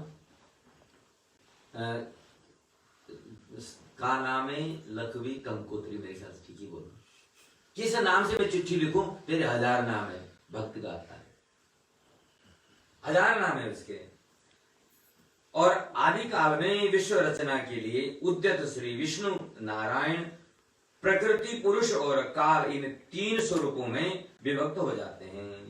भगवान नारायण तीन स्वरूपों में, प्रकृति, पुरुष और काल, इन तीन स्वरूपों में विभक्त हो जाते हैं। और पुरुष नामधारी श्री विष्णु में क्षोभ होने पर उनसे प्रकृति प्रादुर्भूत होती है। उनका ही विकार जो है प्रकृति है। प्रकृति से क्रमशः, अब यहाँ पर सृष्टि का क्रम सुन लीजिए।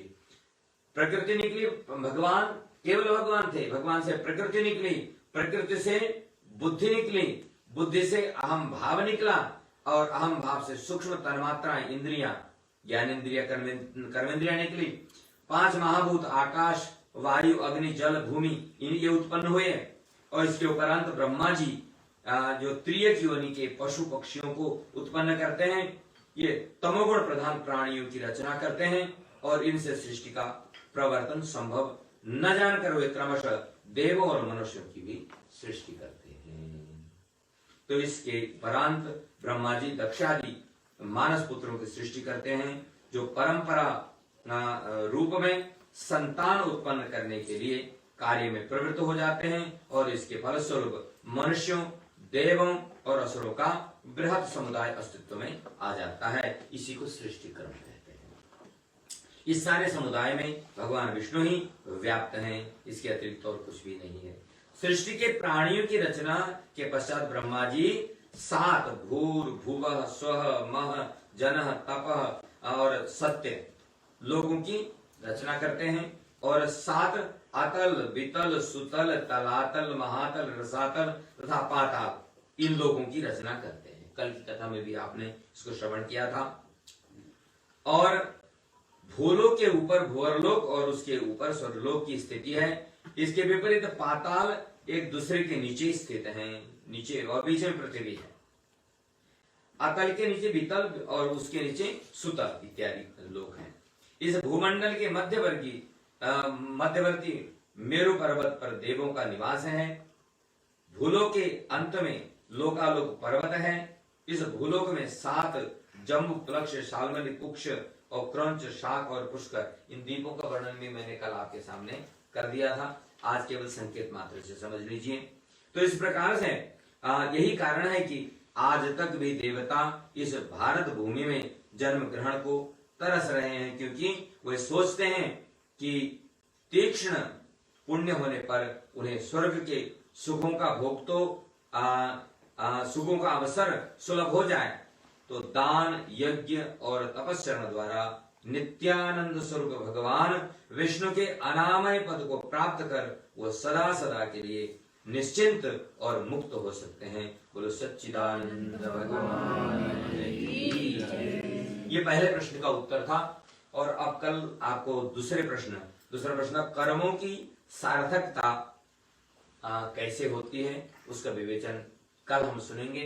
आइए एक भजन सुनते हैं और उस भजन के बाद में फिर आरती करेंगे।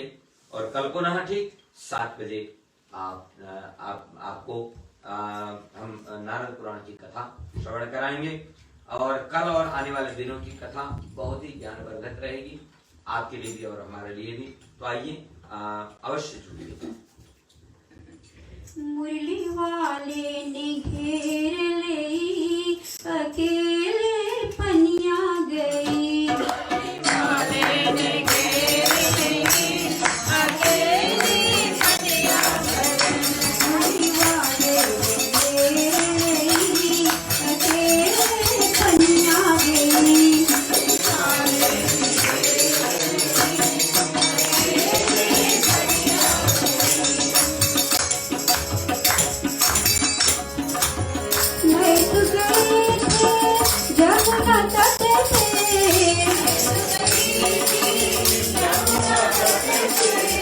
कान्हा खड़ा था रे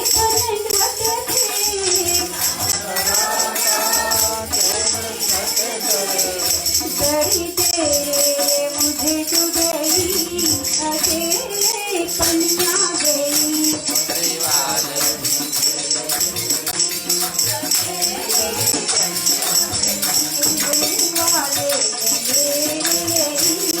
अकेले कन्या गई।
सच्चिदानंद भगवान की, सर्वेश भगवान की।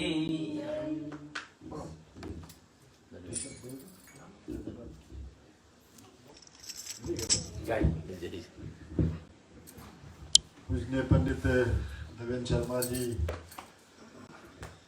व्यास गद्दी पर पधारे हुए पूजनीय पंडित श्री नारायण भट्ट शास्त्री जी महाराज,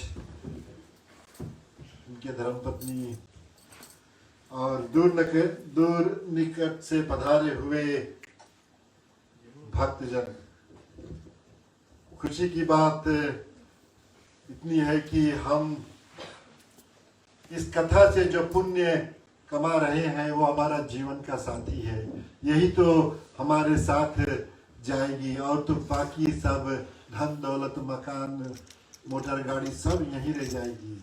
जाने वाला तो यही पुण्य है।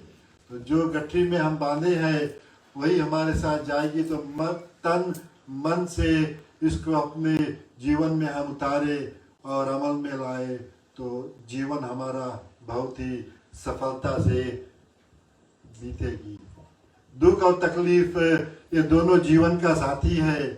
चाहे दुख सुख जैसे हम हंसकर लेते हैं उसी तरह से कभी दुख भी आए तो उसको भी भगवान का प्रसाद समझकर हम उसको भी ग्रहण करें। क्योंकि जैसे इलेक्ट्रिसिटी देखा जाए पॉजिटिव और नेगेटिव, यदि पॉजिटिव खाली रहेगी तो बत्ती नहीं बनेगी, पॉजिटिव नेगेटिव दोनों होना चाहिए। तो इसी तरह से हमारा जो जीवन है इसी तरह से चलती है श्रोताओं।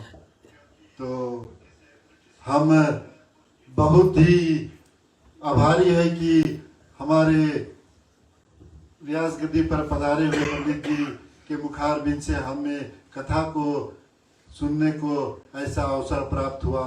और बहुत ही आभारी है हम पंडित देवेंद्र शर्मा जी को जिनके कृपा से हमें ये पुराण जो 18 पुराण उन्होंने यहाँ पर मंदिर पर करने के लिए फैसला किया है, मन में ठानी है, उसके निमित्त हमें ये पुराण मुफ्त में सुनने को मिलती है। श्रोताओं, ऐसा अवसर सबके जीवन में नहीं आती है और जिसका भाग में रहता है उसी को ऐसा सुनने को मिलता है। श्रोताओं, तो इन शब्दों के साथ हम पूज्य पंडित देवेंद्र शर्मा तथा परम पूज्य पंडित नारायण भट्ट शास्त्री जी महाराज को हृदय से धन्यवाद देता हूँ कि अपना बहुमूल्य समय निकाल कर यहाँ पर आकर कथा को वाचते हैं और हमें सुनने को अच्छी अच्छी कथाएं और ऐसा भाषा में समझाते हैं कि जिसे हमें सुनने में कुछ भी दिक्कत नहीं होती, बहुत ही सरल तरह से हमें समझाते हैं। इसके लिए मैं चाहता हूं कि हम जोरदार तालियों से इनको धन्यवाद दें। सोचा दूसरी रात्रि आज खत्म हो गई है, तो कल चले फिर हम यहाँ पर पधारे और इस कथा के आनंद को हम ले। धन्यवाद।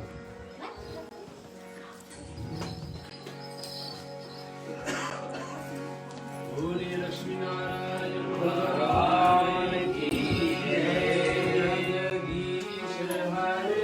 स्वामी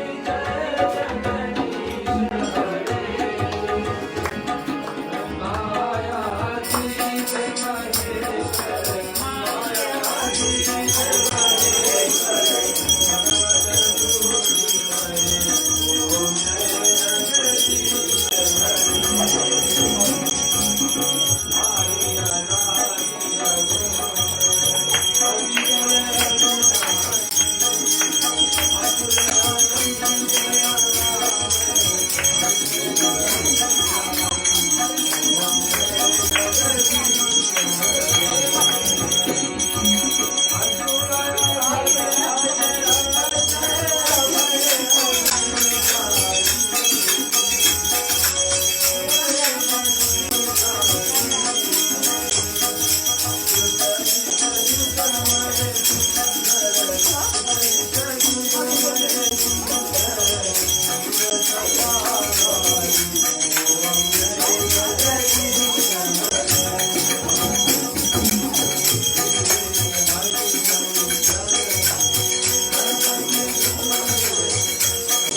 पूर्णमिदं पूर्णात् पूर्णमुदच्यते पूर्णस्य पूर्णमादाय पूर्णमेवावशिष्यते।